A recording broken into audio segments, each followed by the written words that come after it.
யாத்ராகமம் 33ஆம் அதிகாரம் 11வது வசனம். யாத்ராகமம் 33:11.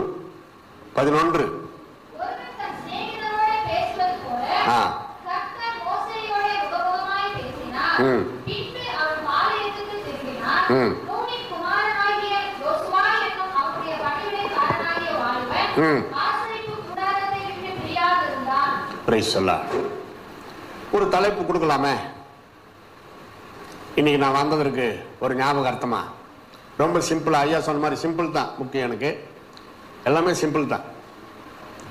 டாக், டிக்டாக் இல்ல, வித்தவுட் டிக், ஒன்லி டாக். தமிழ்ல பேசு, பேசுங்கள். மதிப்பா சொல்லணும்னா பேசுங்கள். ஆங்கிலத்தில் டாக் அப்படி வச்சுக்கலாம். மானிடர் வர்க்கத்திற்கு மட்டுமே தேவனாகி கர்த்தர் பேசும் திறமையை கொடுத்திருக்கிறார். இதான் முதல் காரியம். அடுத்தது, மானிடர் வர்க்கத்திற்கு மட்டுமே சிரிக்கும் திறமையை, கிருபையை கொடுத்திருக்கிறார். இது மற்றவங்களுக்கு கிடையாது. மற்றவர்களுக்குன்னா மானிடர் வர்க்கத்திற்கு தவிர வேற எந்த உயிரினங்களுக்கும் கிடையாது. பேசுற மாதிரி தெரியும், ஆனா அவங்க பாணியில அது அவங்க பேசுறது. பறவைகள், மிருகங்கள், ஊரும் பிராணிகள் கூட பேசுதான், ஆனா நம்மள மாதிரி சத்தம் வராது. ஒரு எறும்பு இன்னொரு எறும்பை சந்திக்கிறது, அது பேசுதான். ஒரு 4 நிமிஷம் பேசிட்டு போதுங்க. கவனமா கேளுங்க, பாருங்களா. எறும்பின் இடத்தில் போய் புத்தியை, ஞானத்தை கற்றுக்கொள்ளாரு. இது கூட தான் சுறுசுறுப்பு. அவங்க பேசிக்குவாங்க. அதே போல மிருகங்களும் பேசும், ஆனா நமக்கு சவுண்டு கேட்காது, அர்த்தம் புரியாது, சென்டென்ஸ் எல்லாம் நமக்கு தெரியாது. ஏதோ ஒரு சவுண்டு வரும், அவ்வளவுதான். கோழி பேசும், அவங்களுக்கு தான் அது புரியும். ஆனா சென்டென்ஸ் வச்சு தெளிவா, முக்கியமா ஆண்டவரோடு உறவாடி பேசுகிற ஒரு கிருபை மானிட வர்க்கத்திற்கு தேவனாய் கர்த்தர் கொடுத்திருக்கிறார். பேசுங்கள். முதலாவது வாய் திறந்து பேசுங்கள் அப்படி சொல்றாங்க. குழந்தை பிறந்த பிறகு கொஞ்ச நாள் கழிச்சு அது பேசலன்னா எவ்வளவு வருத்தப்படுறாங்க. இதெல்லாம் ஒன்றும் பேசல இல்லையா, ட்ரைனிங் எல்லாம் கொடுக்குறாங்க. 1 வருஷத்துக்கு அப்புறம் பேசலன்னா வருத்தப்படுவாங்க, கொஞ்சம் ஆக்ஷன் எடுப்பாங்க.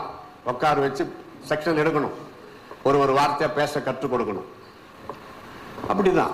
அதே போலதான் மானிடர் வர்க்கத்திற்கு மட்டுமே சிரிக்கின்ற ஒரு சுபாவத்தை கர்த்தர் கொடுத்திருக்கிறார்.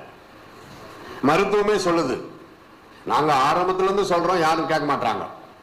கர்த்தருக்குள் எப்பொழுதும் சந்தோஷமா இருங்கள், சந்தோஷமா இருங்கள் என்று மறுபடியும் உங்களுக்கு சொல்லுகிறேன். பிலிப்பியர் 4:4. ஆபகுக்கு என்ற ஒரு தீர்க்கதரிசி பழைய ஏற்பாட்டு காலத்துல 3:18 நான் கர்த்தருக்குள் மகிழ்ச்சியா இருப்பேன், என் ரட்சிப்பின் தேவனுக்குள் களி கூறுவேன் என்று சொல்லுகிறார். இயேசு கிறிஸ்து கிட்ட வாங்க, நம்ம இயேசுவை பேஸ் பண்ணி தான் பார்க்கணும். எதுவா இருந்தாலும் உங்கள் பேரில் பொய்யாய் சொல்வார்கள், ஆனால் சந்தோஷப்பட்டு களி கூறுங்கள். இங்கதான் சவுண்ட் வருது. உள்ளுக்குள்ளவே மகிழ்ச்சியா இருக்கிறது வேற, புன்னகை வேற. பொன் நகையை காட்டிலும் சிறந்தது புன்னகை. வாய் விட்டு சிரித்தால், ஆமா, அது மட்டும் எல்லாருக்கும் தெரியுது. ஏன்னா நோய் நிறைய பேருக்கு வருது. கரெக்டா? ஆமா, அப்படிலாம் இருக்குது சில தமிழ் பழமொழி. சுவைகளில் சிறந்தது நகைச்சுவை. இது தெரியாதா? சுவைகளில் சிறந்தது நகைச்சுவை. உங்க சமையல் எப்படி இருந்தாலும் பரவாயில்ல, மகிழ்ச்சியோடு நகைச்சுவையோடு பரிமாறி பாருங்கள், அது அவங்களுக்கு சுவையாக மாறிவிடும். புருஷர்கள் உங்க மனைவி செஞ்சு கொடுக்கறத சந்தோஷமா சாப்பிட்டு ரொம்ப அருமையா இருக்குது, சூப்பர்மா அப்படின்னு பாராட்டணும். பாராட்டுறீங்களா? நான் 40 வருஷம் அப்படிதான் பாராட்டுனுங்கிறேன்.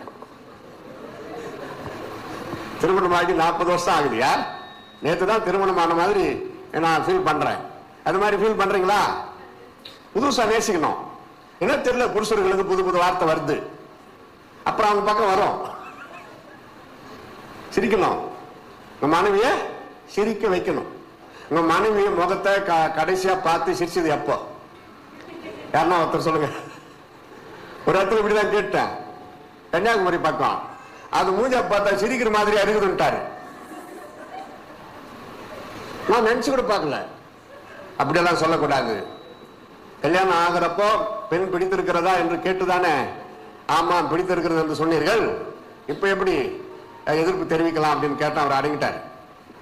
கல்யாணம் ஆகிறப்ப யாருமே பொண்ணு பிடிச்சிருக்குதா, ஆமாப்பா, அதை அதை அதை விட்டுறாதீங்க, வேற யாரையும் நான் கட்ட மாட்டேன், அப்படி மொத்த கால நிற்பான்.